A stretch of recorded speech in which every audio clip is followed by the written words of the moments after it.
आंबा पिकतो रस गळतो, कोकणचा राजा हाय दंगा मांडतो. ह्या वर्षीच्या सीझनमधले पहिले आंबे आपल्या घरात आलेले आहेत. खरं तर हे आंबे आपल्यासाठी नाही आहेत, केकसाठी आलेले आहेत, कारण हा कस्टमाइज केक आहे आणि संध्याकाळी लेट ऑर्डर आलेली आहे आणि ह्या कस्टमरला 1 तासात केक बनवून हवा आहे. आणि हे कस्टमर असं आहे की प्रत्येक वर्षी आंब्याच्या सीझनमध्ये मला ते आंबे आणून देतात आणि माझ्याकडून मँगो चॉकलेट केक बनवून घेऊन जातात, कारण माझ्याकडचा मँगो चॉकलेट केक हा त्यांना खूप आवडतो.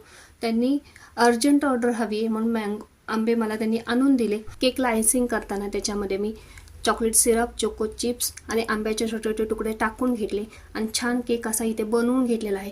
वरतीसुद्धा मी गनाश टाकून घेतलेला आहे. त्या गनाशवरती आंबा बसणार नाही म्हणून केकचा थोडासा वरचा भाग मी काढून घेतला आणि त्याच्यावरती आंबा ठेवलेला आहे. आणि इथे मँगो चॉकलेट केक आपला तयार झालेला आहे. कसा झाला हे कमेंट करून नक्की सांगा आणि जाता आता सबस्क्राईब करा.